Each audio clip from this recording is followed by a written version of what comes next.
News 46 is brought to you by Golden Casino Group, where you'll always find great fun, good food, and fantastic entertainment, all at Gold Town, Lakeside, and the Pahrump Nugget. News is also brought to you by J.K. Nelson Law. Call 727-9900 today for your free consultation. If you need a lawyer, you need Nelson.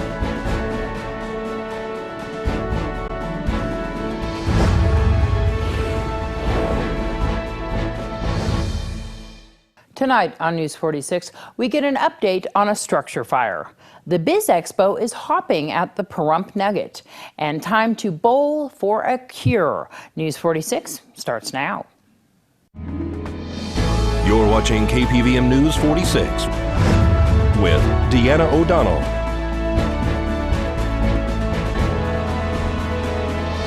News 46, local coverage you can count on. Good evening. It's Friday, April 29th, 2016. I'm Deanna O'Donnell for News 46. Former Nye County Sheriff's Detention Officer Jacob Hardy was arrested for meth and arson this week. Hardy was already on bail facing another possession charge when he ran down his street in a Mountain Falls subdivision Tuesday screaming, "Let it burn," after he allegedly lit his home on fire, leaving his dog inside. Tuesday afternoon, we were dispatched a report of an alarm system activated because a neighbor had heard the alarm system sounding within the residence. Our crews responded. While they were en route, they were informed that smoke was starting to present out of the back of the house or was visible to some of the neighbors. So we upgraded to a structure fire, added additional resources on the assignment. Engine 3 and Engine 1 arrived in short order. They completed a 360 size up, we call it a risk assessment, and seen size up. And when they did, they found that several windows were broken out of the back of the house and that smoke was emanating from those open windows. They made entryway after establishing a water supply at the hydrant, which was right out front of the house. When they got inside the house, they found that there was a room and contents fire. They quickly extinguished that. They were doing what we call a primary and secondary search, looking for any additional occupants. Other than the dog that they found in the living room and safely removed, there were no other occupants. However, they noted the condition within the structure was suspect in nature. They requested me to the scene. I in turn did a quick review with them and then requested a deputy state fire marshal for an investigation for a suspect fire. And so, were the windows broken out by the fire or by an occupant? Do you know? It's part of the investigation, but it appeared from our review that it occurred prior to the fire. And then, did you see any things that were suspect in there? Because we know that there's been an arrest in this case, that the person is on methamphetamine. Yeah, but the indicators to us were clear that there was a number of different pieces of evidence that would suggest that the fire was suspect in nature.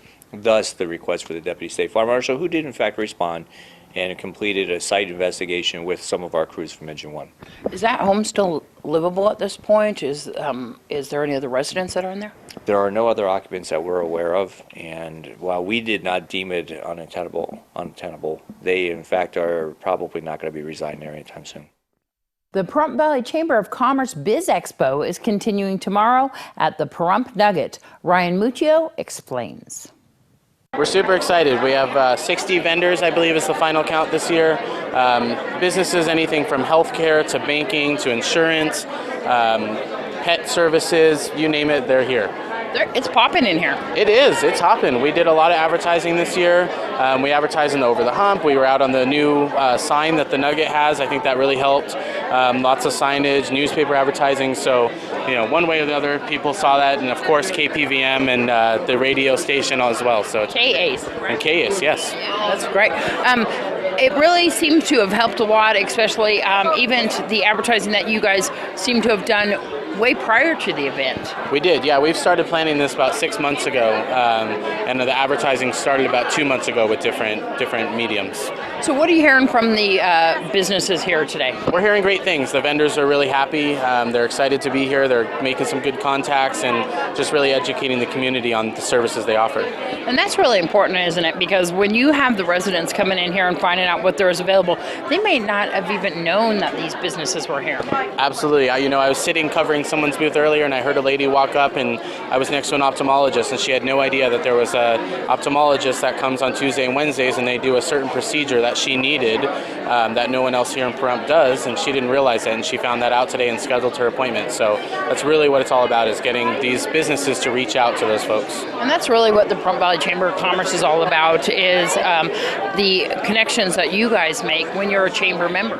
Absolutely, yes. Chamber members have various opportunities to get their name out through our various events and our mixers that we hold and our luncheons. And it's really our job is to get their word out and help them promote themselves. And so there's regular luncheons, regular mixers. How can you find out more about the Pahrump Valley Chamber of Commerce? Absolutely. Go to PahrumpChamber.com or give us a call or visit us. We're on the second story of the Nevada State Bank. There's plenty of people there to help answer your questions. All right, so if you missed today, you can come tomorrow, Saturday. What's the hours? Absolutely. Saturday from 9 to 3. And actually tomorrow we'll have a petting zoo as well outside, so that'll be exciting. Bring the kids, take them out. RNG Farms will be here with some of their critters and creatures. And we're right here in the Pahrump Nugget Event Center. Of course, it's free. Right here in the Nugget. It's free. They've been great to us, so we want to thank them very much. And the Nye County Sheriff's Office has asked for a list of things they are in need of in order to meet the demands of growing calls for service here in Nye County. Nye County Sheriff Sharon Morley gave the request to the Capital Improvement Advisory Subcommittee and spoke about two projects they are looking at right now. One of them is a police firing range and the other a bigger evidence room. The Nye County Sheriff's Office also needs to update some of its equipment.